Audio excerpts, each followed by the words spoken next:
most of them. They're a formidable presence. So, and there's some aspects, what I wanted to kind of speak about today was a little bit about their natural history, but also about their sort of human and emotional symbolism. So let's go to the next slide, Michelle. This is the one on the postcard, and this is a good illustration of one aspect of their capacity to survive in these high alpine environments. And that is, as you can see in this picture, that the wood that's been, the early growth has actually died, and that a lot of the tree that I'm drawing is no longer living. It's still very present, but it forms a kind of armature or a shield for the living tissue that you see streaming off the back. And along in the centerpiece, that central spar there, you can see that the main spar has been sort of eroded back to open its heart in a certain way. And then along the right side of it, you can see the bark of the cambium layer going up that is actually supporting all of that foliage. So that's very kind of profound, meaningful form for me, that sense of ancestors protecting the current living trees. So relative to that, the various kinds of evolved strategies of these trees are astonishing. That actually some of these trees are the oldest known single specimens on Earth. And there are specimens that are over 5,000 years old. And that is almost impossible to conceive, that a tree can be alive in one place for that long.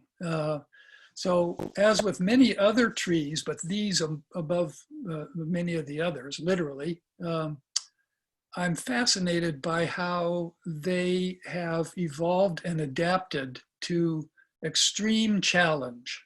One of the ways is that they've actually moved into these realms to avoid other competition. Actually, it's very hard to use the right verbs in describing how they come to be there. Let's look at the next image so that we keep going along, and which would be ancestor. Mm-hmm. Did it go? It went on one of my computers. There it is. Okay. Yeah. So here you see actually what looks like a completely dead, well, actually it doesn't, that's one of the ironies about this. The no longer living parts are incredibly vital looking, right? I mean, it looks like almost like a kind of Van Gogh sculpture kind of form to the left of this image. And that's actually the same living tree that is the back foliage there. You can kind of see at the bottom that kind of dragon-like dark form that's moving out of the base of the tree. That was actually one of the really fascinating trees for me, that kind of protector spirit to the left could very well be 1,000 years old. Or 800 or 1,000 years old, and that the other tree has enjoyed that protection. It's not actually the other tree. What it is it's what's called a section or a sector of the tree, and it has its own radiance underground of vital roots. So these trees are at about, there's a natural history of this. It looks, you can kind of scan the landscape. It's mostly raw dolomite, which is a kind of a limestone, white cobble soil at in this case, that tree is up in the Patriarch, and that's at 11,000 feet. And as if that wasn't hard enough, 11,000 feet, in the rain shadow of the Sierra Nevada in a desert landscape. Wow. So the hardships of their habitat are almost inconceivable. But it's actually what has led to their longevity, because it's dry and there's no rotting sort of northwest mold taking the tree apart. And an aspect of their survival is that they have a very short growth period. It can be as short as only 2 months out of the year, that there's enough moisture and other conditions to promote growth. So when they make a needle, unlike a Doug fir or something like that, that needle can stay on the tree for 25 or 30 years. Very hardy. So that's why I said that one of the themes of this was the idea of kind of resilience. They have that resilience. Let's go to the next slide. This one actually addresses another aspect. This is called slow dancers. And, you know, it brings up again this anthropomorphic thing. To me, there is a sense of the trees are actually kind of doing a kind of a group choreography here. Oh, you got to do it with the other one. And the other thing that's illustrated is the trees actually, although they are growing in the same site, they do move over time. As you can see from the first slides, I said that there's a kind of sheltering that occurs behind the trees that are taken down by erosion and wind and weather, you know, the long prevailing winds. So what's happening in this illustration is the tree has moved upslope. And there's also an implication in this about the trees having, in a sense, migrated to higher elevations, because these trees are a member of a family of trees called foxtail pines that once were widespread across the Intermountain West. And climate and other factors have made some of them come to these very high refugia, which is a part of their story. The next one would be Fudo. Okay, let me get in here. There you go. Yeah, Fudo. There you go. Yeah. This was actually from an earlier trip. Here in this one, you can see again in the center, the white revealed, sort of eroded into being revealed bark of the older tree, and then the twisting forms kind of rolling around behind it. The darker forms are the more vital part of that tree, sheltering. But this one is another kind of theme for me in my work, in that these trees do bring up an association with iconography, Buddhist iconography of certain figures in Buddhist iconography. And this one is a temple guardian. Fudo is a temple guardian. We've seen those kind of fierce, sort of grimacing warrior figures, often carved in wood at the entrance to temples. Essentially, not in the sense of aggressive warriorship, but just sort of straightening your spine, as if to say, if you're coming in here, you better be serious. And these trees have that effect on me.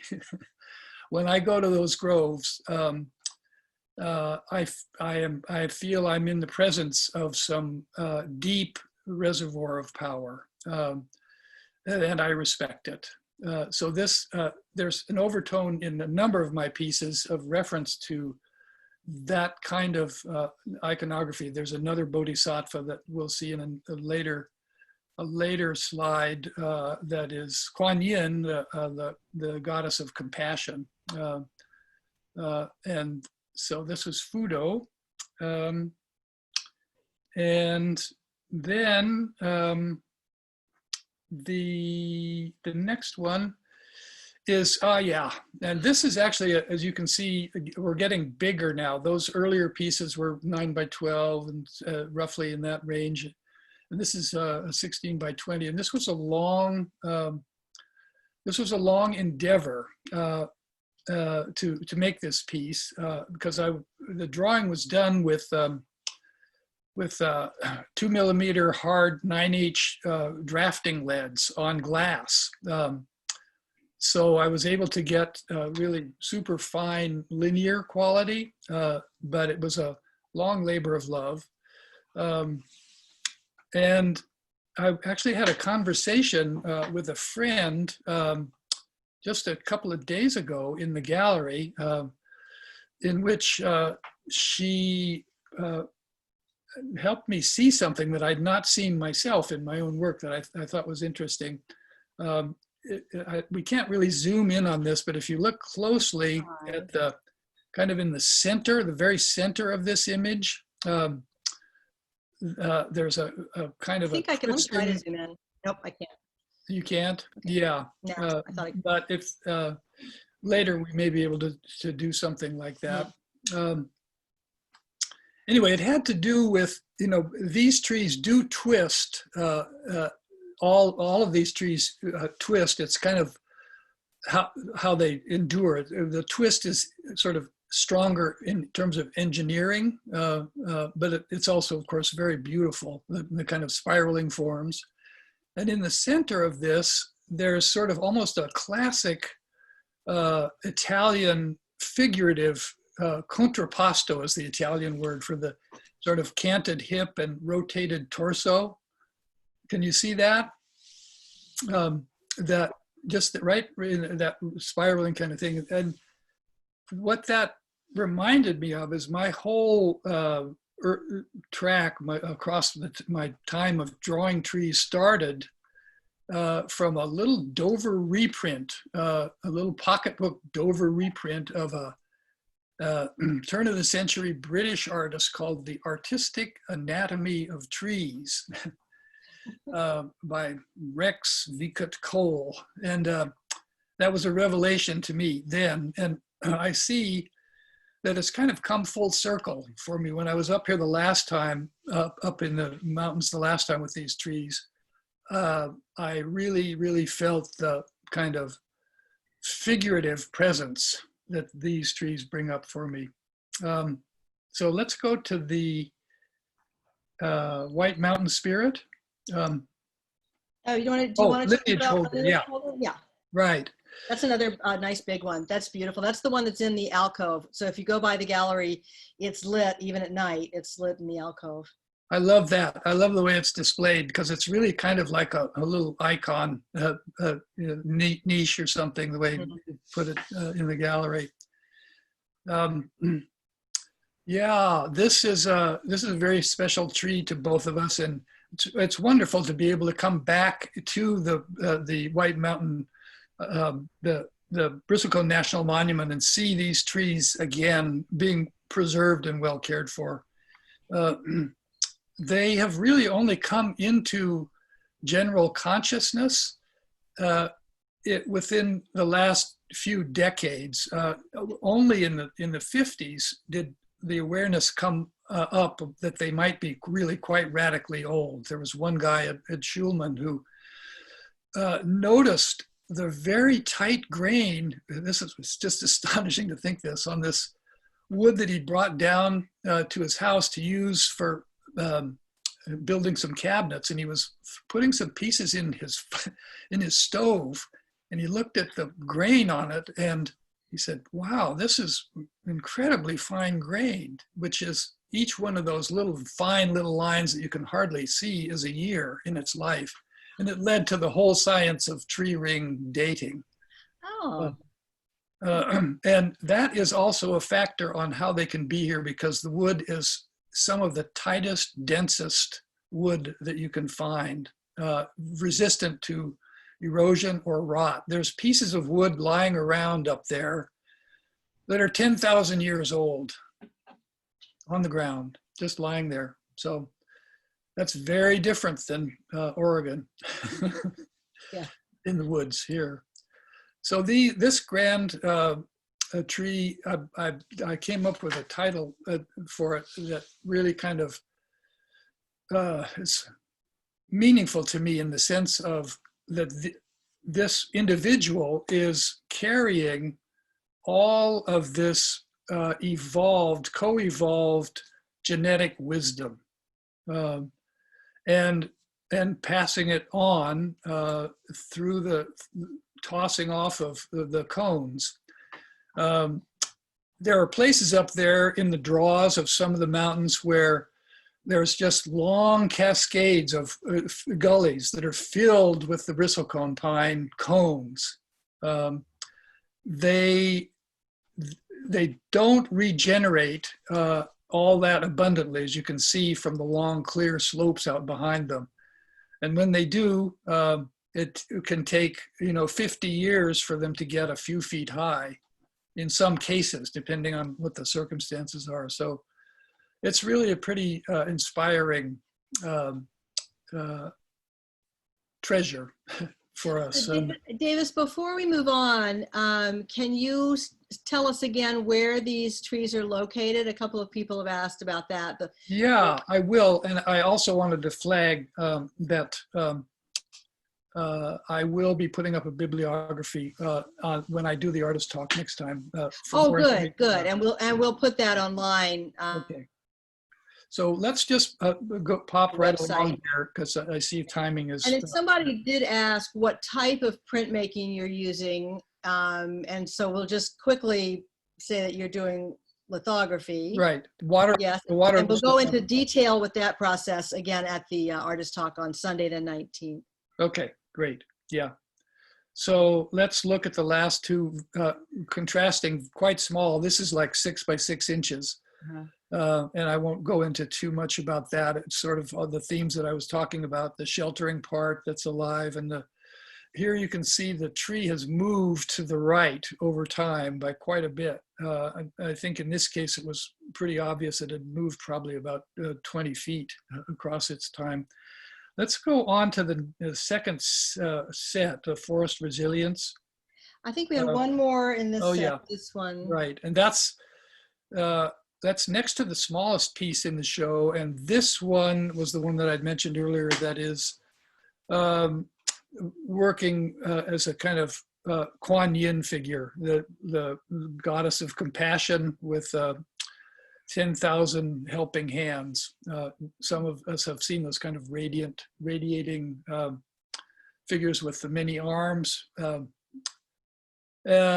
So We'll start with and this one, the last thing to say about this piece, this is actually about somewhat about the recovering from the kind of damage that can happen in the challenges of a long life in a hard circumstances, and the embodiment of kind of the trees, if you will, so to speak, will to lift itself beyond the trauma.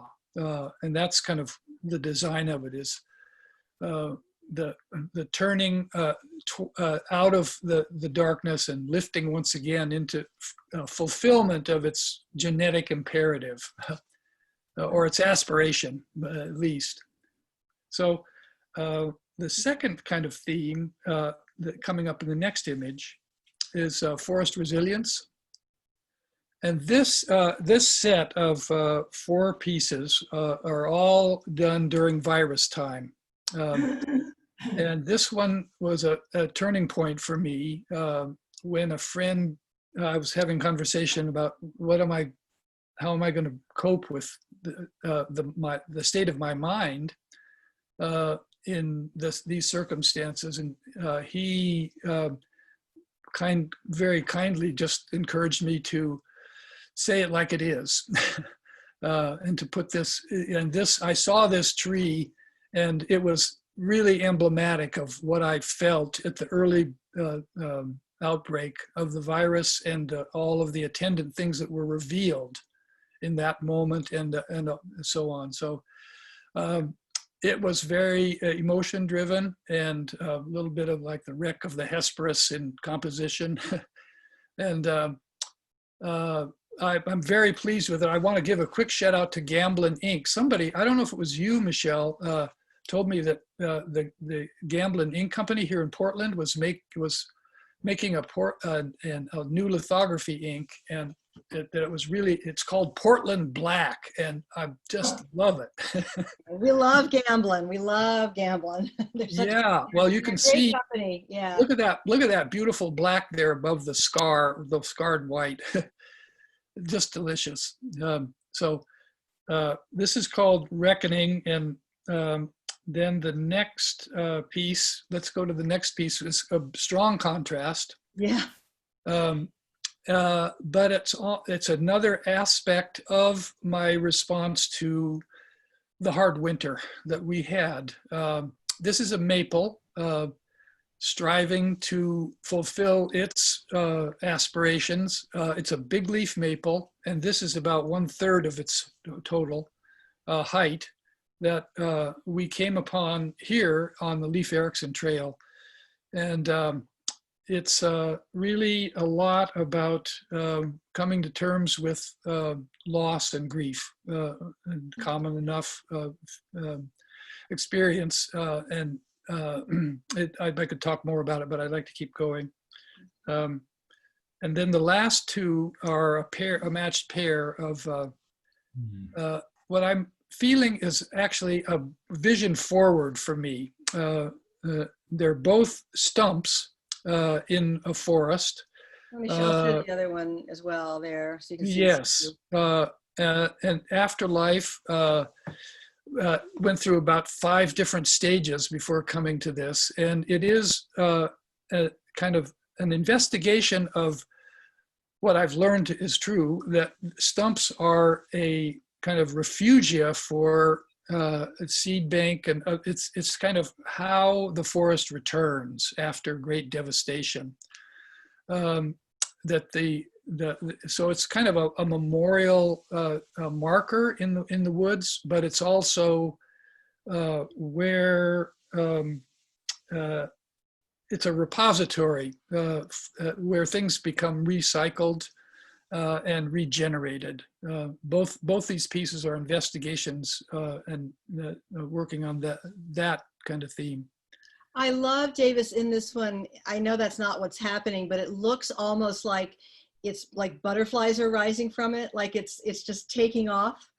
That's great. I mean, I know that's not what's happening, but to me it looks like it's just, fluttering away, very much like it's coming to life again, That is what occurred in the recasting of it, and actually the other one also. Could we go back to that? I see that too at the leaves. Yeah.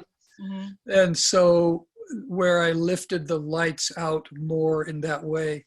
But this one actually is more complex in the sense that, and deliberately, it's chaotic, and that there's more there's more complex emotions in it.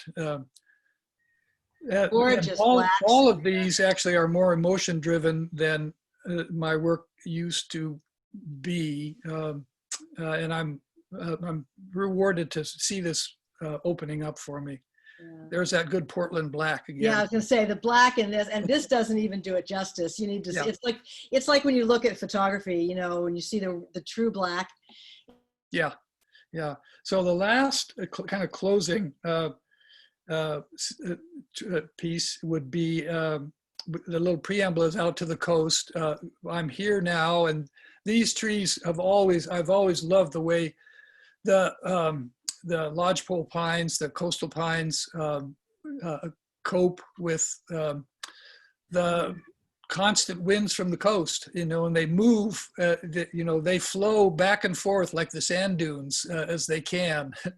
And then we'll look at the next one, the big, that's actually. It's a small one, but it's very. Yeah, that's actually a different technique, and I'll go into that when we go to the techniques. It's a water lithograph, but it's actually etching technique on the silicone plate. Yeah, that was the one I made a mistake on the tag. I was That's repeating, okay. I was just copy pasting all the tags and I had to read you that one. So this is, yeah, this one is magnificent. This is on the main you. wall when you walk in. And Nice. this is actually printed with David Salgado at Trillium Graphics. He was a Tamarind master printer, and he was the one that turned me on to the track to lead me to waterless lithography. This is not a waterless lithograph, but this is a tree that we did another revisit to just in January. It's on Mount Tamalpais on the coast, on the Bolinas Ridge, overlooking the ocean. Really fierce winds there. Old growth Doug fir. You can see its affinity with things that came later. The idea of the heartwood is the title, broken open by the duress of its circumstance, but very complete in its life. You know, in a sense, you could think, well, it didn't have the fulfillment of its dream to be a 100-foot tall Douglas fir, but here it was in this circumstance, and it made this beautiful, supple, graceful space. The tree is big enough that you could go under that arch in the center of it. You could stand under it and it would be like 10 feet over your head.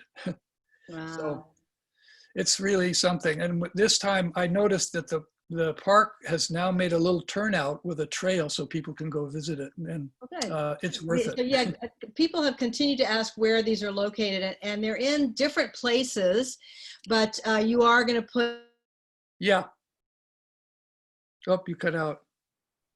a list of where things are, Okay. a little bibliography, I guess. We'll put that up on the website. And is information, I know you have pretty long explanations, the stickers that are on the back of these. Do you tell a little bit like what you're telling now? Is there some of that information on the back of these prints? There is not, and I'm being coached up to be more forthcoming about all of this, and I think it's a great It's idea. fascinating. It's fascinating to me. Yeah.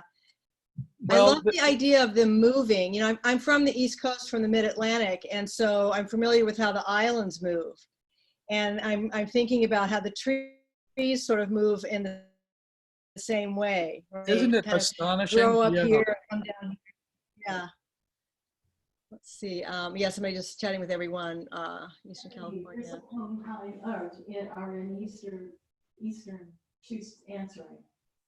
So, yeah, are you seeing the chat questions as well? So a lot on the on location, a little bit about the lithography, which you'll talk about on the 19th. And these are all lithographs of one sort or another, but there's True, small yes. differences. That's so, yeah.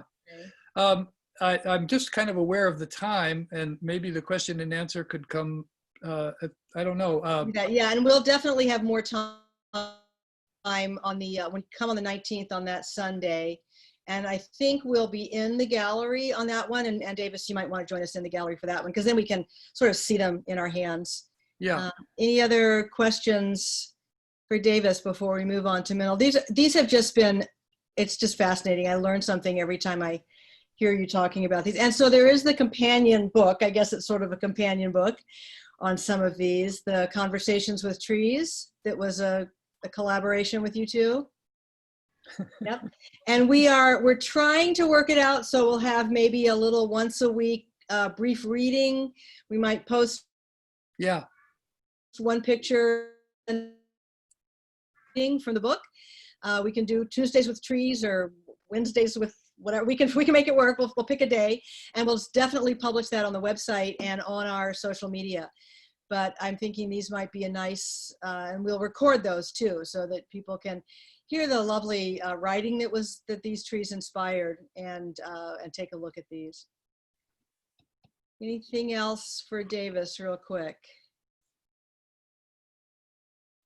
We're good. Okay, so you want to move on to Minal. So Minal, do you want, John, did you have somebody raised a hand there? Oh, John, that's you. Yeah, just hello, Davis. Oh, yeah. Hi, John. Yeah. Yeah, we've got 32 people. We've got a really good turnout tonight. Well, hi to all my friends without going to you one by one. Thanks for showing up for this. I feel your presence. Yeah. Okay, so we'll switch to Minal, and he also has some themes here. So I am going to designate you as an alternate host. I think I'm going to stop screen sharing now. Quiet, take him outside. There, if I can. There we go. I'm- Okay. I'm stopping my Keynote now. video. Just stopped. See that? Okay, put that down. There's Davis. I'm going to close you. And so, Minal, do you want me to designate you as a different host? So Yes, you can please. just go That through would your own? That would be easiest. Okay, let me get back to all my different, I've got so many windows open under here.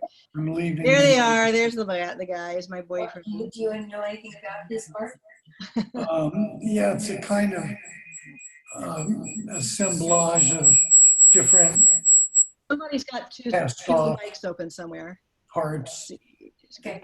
Just a Didn't second. interest me too much. Are you unmuted? I'm looking, Minal, for where I do this to designate another host. And I should have practiced this before. If you right click on my name, you should be able to give me. Okay. Oh, is it in your more section there? Make host. Okay, Minal will be the host now. I'm off. I can go pour another glass of wine. Minal's the host. Okay. Awesome. I shall share something. All right, here we go.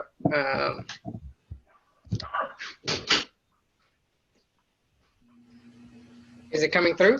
I've got it here. Yep. Yes. Okay, good.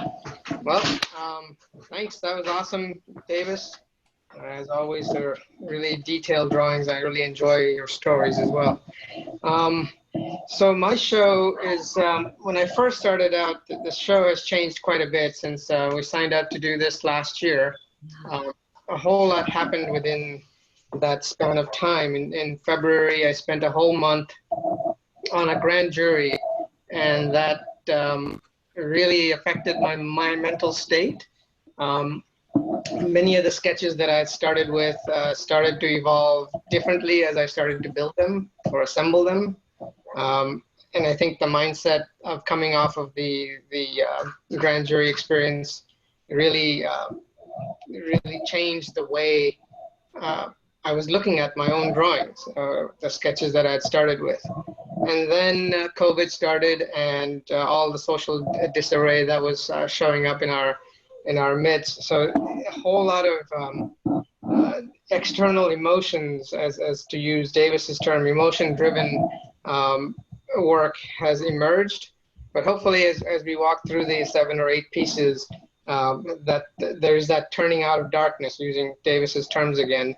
That it starts off dark, but hopefully there'll be some light shining at the other end.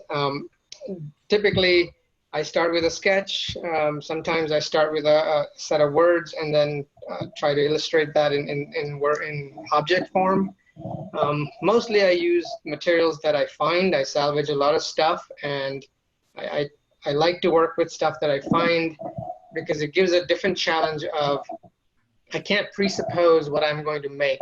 The materials determine what objects I can create. And so that constraint is a really important constraint that I enjoy in my work, whether that's work just plain in doing art or just doing my everyday work, which is environmental science.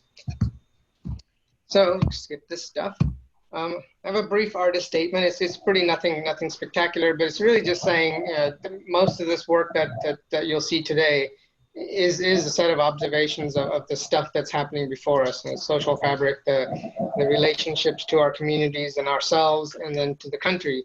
And like I said, I didn't start off with points of inflection, but it led to that just through the sort of life experiences of this year, particularly. All of these pieces are new. They were started earlier this year, and then they built along as we went along.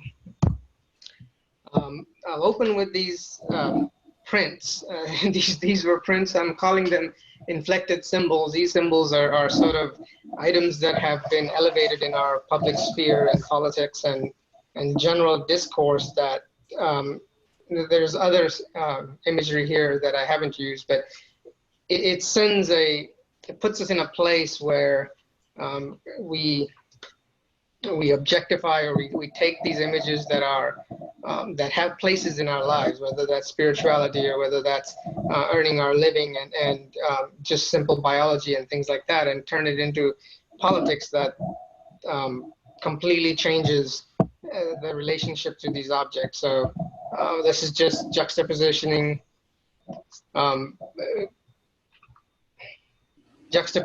images that happen in our consciousness. So these are all sort of woodcuts and lino prints that are done directly on found wood. The frames and stuff is all just put together as part of that process. But the first piece here, the spiritless, is essentially just trying to get at this emotion of money being bound in the religious space. And I don't mean to use the cross as it's just a universal symbol that I'm using as religion. It could be any religion. Everybody is now in that same physical and mental space where we're pulling out religion to talk about negative aspects of life, when no spirituality really talks about that. It's about brotherhood, and it's about the group, and it's about our society. But that's not how it's being used in our culture. Second piece is the one below it. Disparity is sort of where money is driving the conversation, even in spirituality, and that it's restricted to what we can experience, and collectively we are pushed in a direction where no religion really truly pushes people. Vulnerability is the same kind of a thing, where guns are an object in our society that have just become disproportionately loud and taken up our consciousness and our awareness to drive us towards things that are not enforcing well-being. And the last piece, the relics of patriarchy, it's kind of a play on the two male and female symbol. I put the female symbol inside the male symbol because to me, it feels like that's how we're treating the female body in this country, where it's completely under attack in all sorts of directions, and just outrageous things that we're saying and doing in policy and in just the public sphere, which is completely against all of science, all of reality, all of nature, all of spirituality. And then just pointing the gun at that is just my way of saying that it's sort of being held hostage in that male-dominated spheres that we occupy, and that there is a different path, and I hope that we can get there through collective discourse and just consciousness rising. So those are just sort of pieces that came out of earlier thought. I'm glad that the rest of the work didn't progress along this line, so that it can go through the light, as to use Davis's term, turning out of the darkness. So I'll open with darkness. The darkness here is an object I created from a toy that my partner and wife Kathleen found here on the beach when we were walking around. I can't remember what beach it was, but it was one of the campgrounds last year. It was the child's toy of Captain America, and it was in a reasonably good shape. But as soon as I saw it in my hand, I saw it as a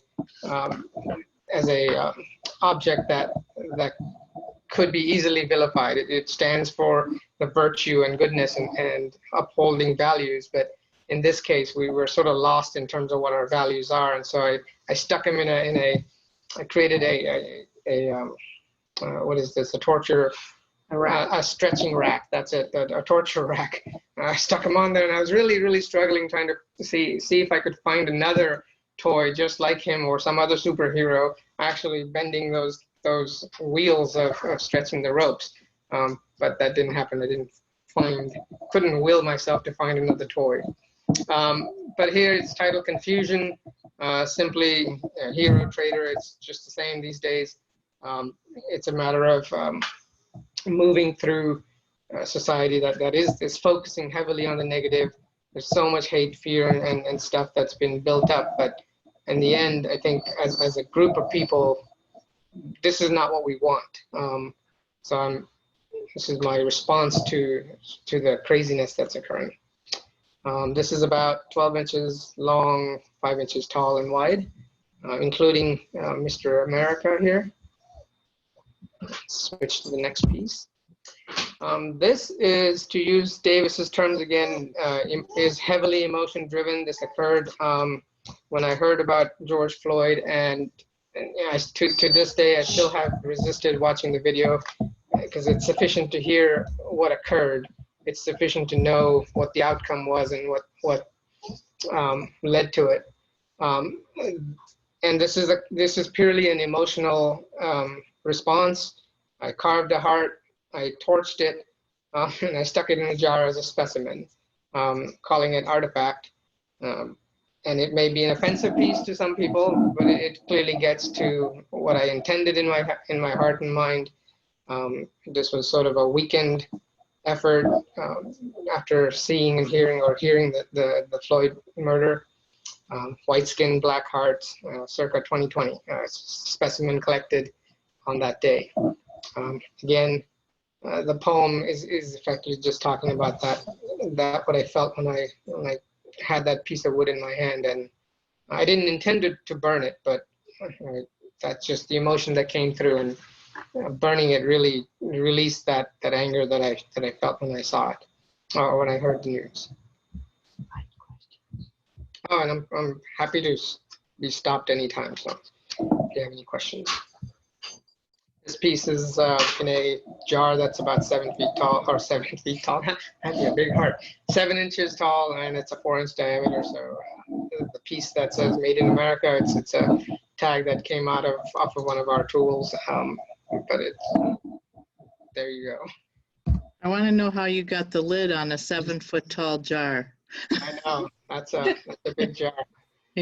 I could live in that. I'm 5 something, so I should be able to live in a 7-foot jar. Great, with holes in the lid. Yeah, well, okay. Or I could be a specimen. Someone next to me says you are a specimen. Okay, enough comedy. So this next piece is my reflection on the economy. So a whole lot of my day job is environmental science and looking at outcomes of things that happen in our economy, and the negative aspects mostly the environmental pollution, the damage that occurs to habitats and wildlife, looking at human impacts, looking at soil, air, and stuff like that. And so this is a response to say we really have held status quo pretty firmly, but I think coronavirus is showing that there's a equalizer out there, and that equalizer is nature. We refuse to acknowledge it. However, that's not what nature cares. It's moving along. So I feel things are unraveling, and I feel we're in a spot where much of the things that we're seeing and it's transpiring right now will lead to something newer, something coming out of that darkness into some light. And that's the response here. Everything here is found objects. The nails have been pulled out of old pallets and stuff. And the theme of red, white, and blue is running through, because I feel the red, white, and blue has an embodied. It encloses a American dream, which in a lot of ways the economy doesn't allow you to get to. In this piece, I have a representation there by having the rungs of the ladder very disproportionate, and the bottom rungs are all... Sorry, we have 3 hound dogs, and sometimes they go nuts. The rungs of the ladders are all different heights, and the bottom rungs are all worn out and burned and charred, whereas the top rungs are gold colored and more inviting. And this is the news, and there's 2 different worlds that are occurring. There's the haves and the has-nots, and we're kind of we're given this fake bill of goods of American dream of work hard, study hard, and so forth, and that you'll get to that end goal. But that is almost a promise that's not held up. in this system. And once you're in, you're in. You can't get out. So that's the reflection on the economy. The next one is the reflection on our engagement in that economy as people. Human resources, the term humans as an input to a economic machine, where the personhood is lost. This is a reflection on how we are trapped within this construct of a success system that's set up based on economic measures, and we don't really give credence in our world for success of other kinds, social success, spiritual success. It's really bound in how we get entered into the machine, and then getting out is a really difficult thing. I feel this is something that is in the process of changing in the work that I'm doing and the work that we're seeing outside. And I think part of it is the unity that we're seeing in people coming out to protest against all the wrongs that have been occurring for hundreds of years in our country. And each piece here is also found objects or salvage materials. So all the human figures are cut out of steel. The piece itself is wood underneath, but it's silver leafed to give it that shine. And there's four different individuals that are on that piece in different positions. And it's about 21 inches tall. The next piece is now we're moving from this economy from work to our individual selves. And this is the disenfranchisement of people within our society and the separateness that we've created. And it's not just a response to the US space, but this is happening worldwide. And here I'm saying we as an individual are separated from our community. The community is then separated from our state in terms of cohesiveness. And then that, in fact, the states are separated in themselves within the country. And so the inside out versus outside in, it depends on where you stand. But my response here is that we have to come together as from me and myself and you and I individuals towards more of a collective and a group effort. So stand together as we, because it's the community that holds the system holds it up. I'll keep going. There's no question. So now we're kind of coming out of that darkness phase, and it was an effort to go from the darkness, because as I said, having spent a month on the grand jury, that really tainted my outlook. I started the year out with a really rosy look, but then sitting in the grand jury and listening to almost 90 cases of all sorts of human injustices and violences and stuff, it left me a little bit, I wouldn't say broken, but a little bit shaken. And it took a while, and the work that I was working on for this show allowed me to progress through it and channel that. And so this is the first piece of sort of entering the light or leaving the darkness behind. And here, the poem still sounds negative, but at the same time, for me, it's a homage to firefighter, one of those, what are they called? Extinguishers, fire extinguishers. And so it says, in case of darkness, ignite flame, and that the presumption is very deep, and the current flame is doused in greed, but this torch can be relit, and that incendiary spark, I feel, is palpable. It's there. It's something new is coming about, and I don't know what that is, but I feel like there's a change occurring. This is about 25 inches tall, about 9 by 9. Up on top, all the steel is steel straps that are salvaged. The wood is, of course, salvaged from somewhere. And then the flame itself, the big piece of charcoal is firewood from a beach bonfire. Again, moving towards the light, this piece is called Uncertain, Tumble, Stumble, Recover. We are, in our community, in our society, in our economy, in our workplaces, are asked to do a whole lot of treadmill running, as I like to say. these are things that are expected of us, things that we're told are the success measures, but those are they really those things? And if we're not encouraged to examine those things, and in this piece I'm saying that there's another way, that we can favor hope and love and kindness and spirituality. And as to quote Dalai Lama, kindness is not as a weakness as it is portrayed. It's actually a strength. So here, we're just saying, let go, let be, let come and become and play. These are about 2 by 2, 2 inches by 2 inches are the dice, and they have different things on them. The idea here is it's a game. Uncertainty is something that we have to live with. Uncertainty is something that we grapple with in our lives and our work, and particularly in environmental science, where it's the space that I'm involved in. But we can make up our own rules. So there's no rules to this game. There are some words, and you can make up how you want to play. Maybe it works, maybe it doesn't, but playing is the important part. The last piece is reflection. Yes, this is quite possibly the simplest poem. This started off as a poem and then a sketch, and then it came together. I'm saying you and me becoming we, and that them is a lie. There's just you and me becoming we.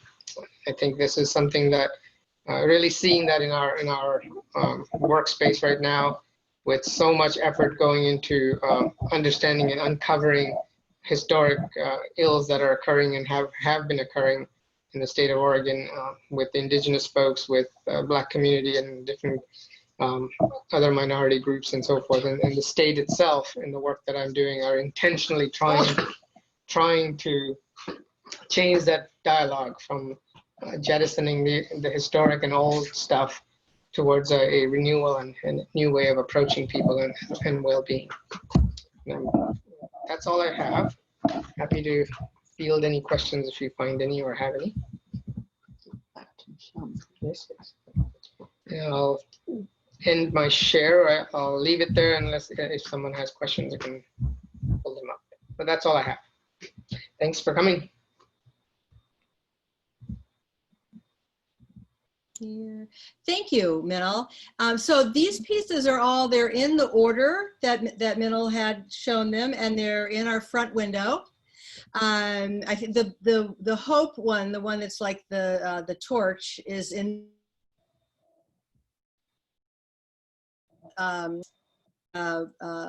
ancestor one of the one I can't remember which one it was of Davis's, and then the 4 small prints are inside, but you can see this really nice progression from the tortured Captain America piece to the we and me piece. And I love that quote, the them is a lie, there is only me and we. I really like that. That's a lovely quote from this. I've been writing down little quotes from everybody as we've been going. So questions from anybody for Minal's pieces?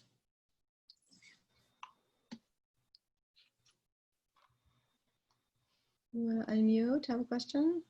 So Minal will be at our Sunday pieces, our Sunday artist talk as well, along with Davis, to talk about a little bit of his process. I think it's amazing that you found everything that you needed.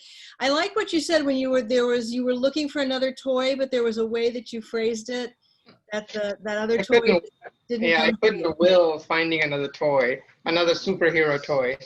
I tried. I put it out to the universe, but the universe decided not to. It sent me Amazon instead.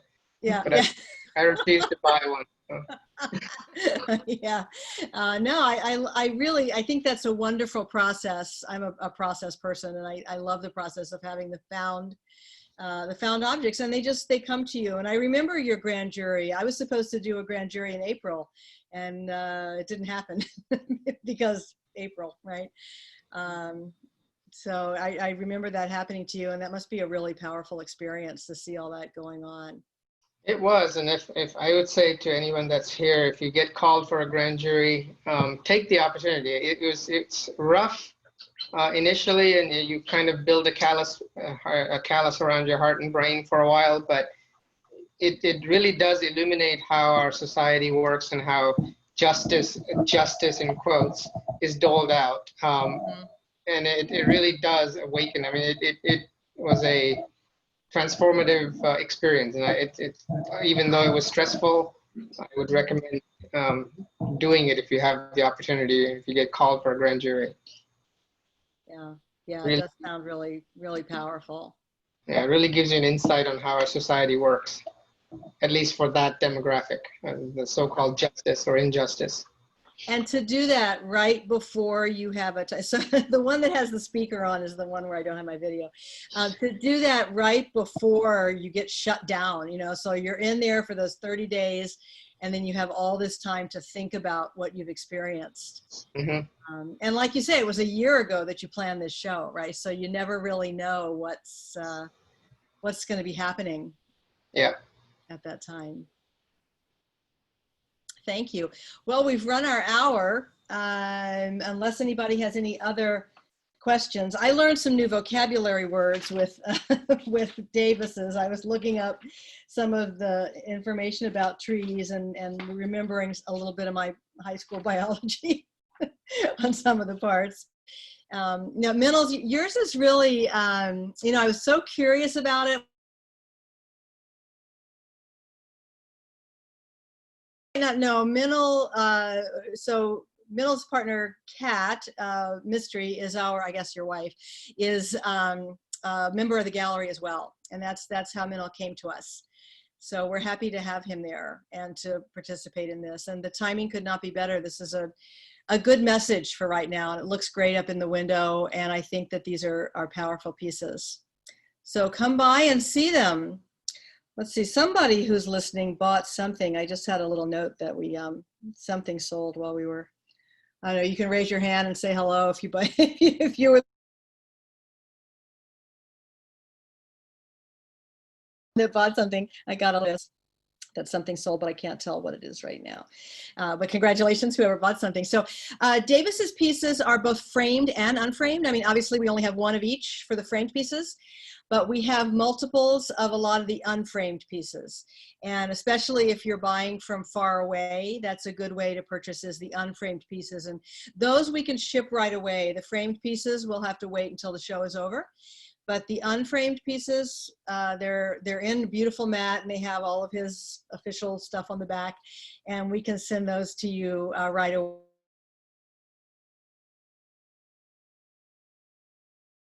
So anything else from anyone else? Thank you for spending your Friday night with us.